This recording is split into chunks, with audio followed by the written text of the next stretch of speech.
Hello, my name is Megan Varner, and I am a health and wellness coach and physical therapist who works with individuals with POTS and chronic fatigue, helping them rebuild their energy so that they can thrive again in their lives. I'm very passionate about helping this population as I myself have these conditions, along with a connective tissue disorder called hypermobile Ehlers-Danlos syndrome that I've been navigating about a decade plus, and bit by bit, I was able to rebuild my energy to get back to doing what I love, which is helping other people learn how to thrive again. Before I get into today's video, I do want to remind you that this is for informational purposes only and is not to take the place of medical advice.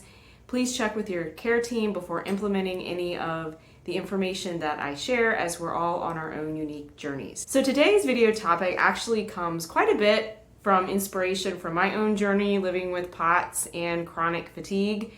But it also comes from talking with quite a few of my coaching and PT clients lately when it comes to finding the motivation to exercise when you are already tired, or when you associate exercise with being more tired afterwards or while you're doing it. Finding your why is really helpful when it comes to doing just about anything, setting goals, getting tasks completed.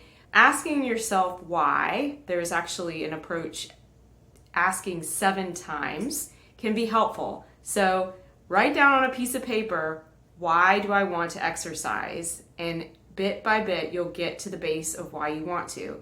This may seem kind of odd, especially if you're dealing with something like POTS or chronic fatigue, but actually can get to the point of the purpose of exercise for you in your life. For me, it's being able to do my job and to do things that I enjoy, like walking around cities that I visit with my husband or with my family, being able to get back to horseback riding, being able to stand and talk to neighbors or go to parties. There's different things that you may have in your own life goals to be able to accomplish, and exercise can help you do that. It can also help you to reframe how you think about exercise. Instead of seeing exercise as something that involves certain types of equipment or other devices, or having to go to a certain location like a gym or a park, or even having the presence of someone else there that you associate with exercising, like a PT or a personal trainer or an instructor of some sort, you can look at exercise as different ways to introduce movement into your daily routine. This is helpful for those of us that struggle with fatigue issues. When you look at how you're moving throughout your day, that can count as exercise, especially when you're first starting out. And also, as you begin to progress your exercise, many of the clients that I work with forget that the movement that they do during the day, whether it be going out to get the mail, doing the laundry, putting the dishes away, driving somewhere and going into a store, walking around the store to shop, that is all forms of movement, all forms of exertion and exercise. And you got to factor in how much energy that you're expending, or how much you're draining your energy battery, as I've referred to in some of my other videos, when you do that. And when you layer on exercise with that, how well you're able to recover. So look at exercise as different forms of movement. And that can be quite broad. I actually teach a class every Saturday that's called Mindful Motion for a Purpose. We want to move and we want to be mindful of how we're doing it. It can be very important to be mindful of how your body is responding to that particular activity in and of itself.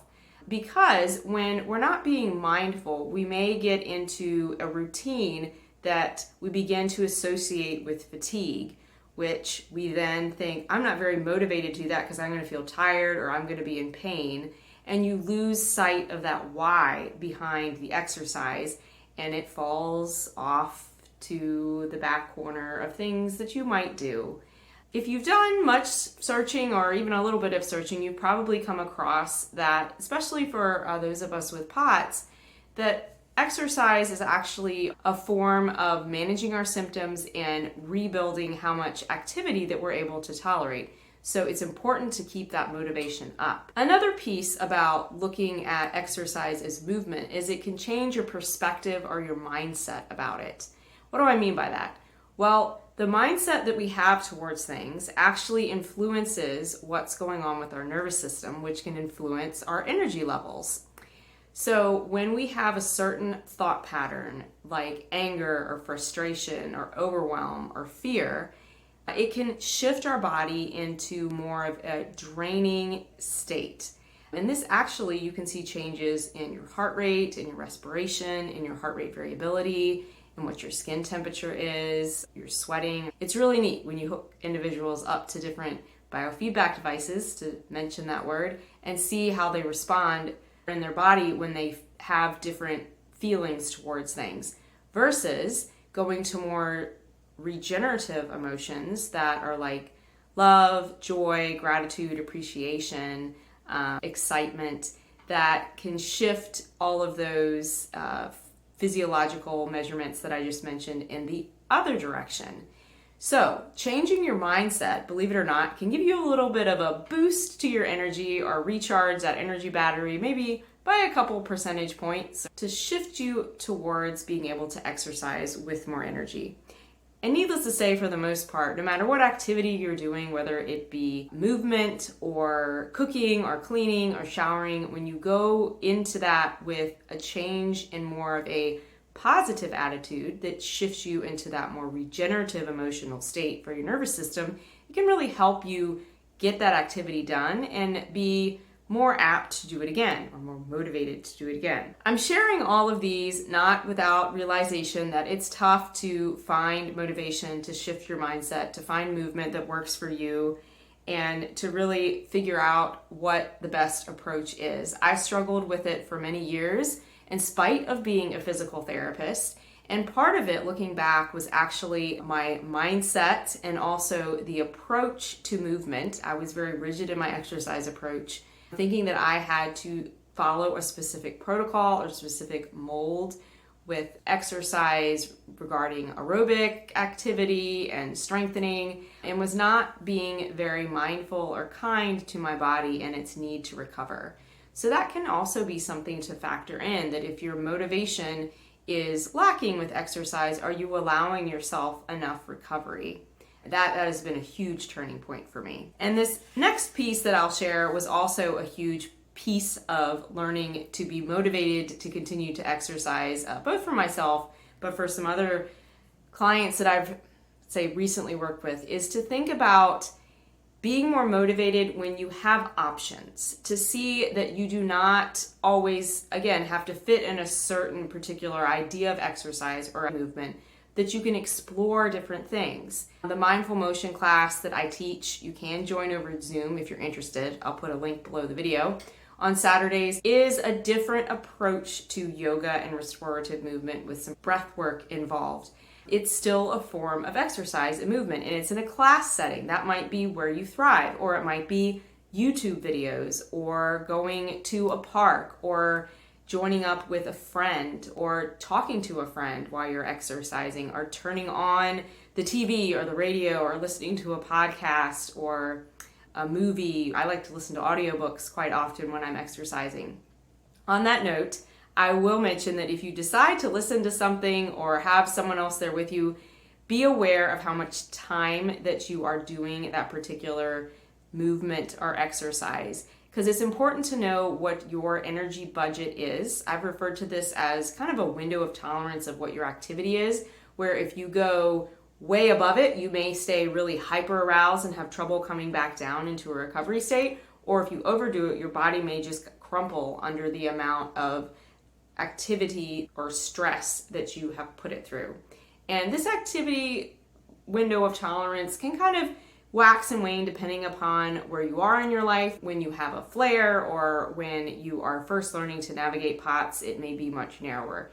But there is hope. You can expand it. It can be very helpful to work with a skilled professional with that, whether it be a physical therapist, it may be a personal trainer or a coach. It may be a particular physician that you know that can give you some good guidance, but having somebody on your side can be very helpful. Just like having a friend to encourage you to do the movement or to do the exercise. Another thing that has been very helpful to add on to my approach for keeping people motivated to exercise, and even myself, is to have flexibility in how you approach it, and looking at a light, easy day routine and a slightly harder or good day routine, because we're all going to have our good and our bad days. Sometimes our energy may be a bit more drained from other activities in our life or other things that our body or our mind are recovering from. Stress can definitely drain us. So having a light activity that we can turn to, like 5-10 minutes, can be very helpful. I'm a huge fan of coming up with floor routines. We do quite a bit of floor-based seated exercises in the mindful motion class that I teach every Saturday. And I do quite a bit of floor routines when I'm having a rough day. There's anywhere from yoga to stretching to strength-based to just breath practice. I consider breathing an exercise. And the harder routines can be the ones where you do more upright strengthening, more aerobic activity. Some of my favorites are doing like recumbent cycling or even riding my bike outside or going for a walk. But those are my particular favorites. There's a lot of different options out there, and I'm at a different place in my journey now than I was years ago. I've met some clients that really like doing water aerobics or swimming or even turning to aquatic PT, and some are huge fans of things like Pilates, yoga as they progress along. Again, look at the world as your oyster, and that you can experiment and grow, and that just because you try one activity and it doesn't really work out for you and your body doesn't respond, doesn't mean that you're unable to exercise or incorporate movement. You may just need a little bit of guidance and some encouragement when it comes to being motivated to exercise. And if you're interested in more tips in finding your motivation to exercise and figuring out an exercise routine that does not make you more tired, I offer a free consultation call for any potentially interested client. You can reach out to me at megan.varner@guidetoresilience.com or schedule to speak with me on my calendar, and the link is below this video.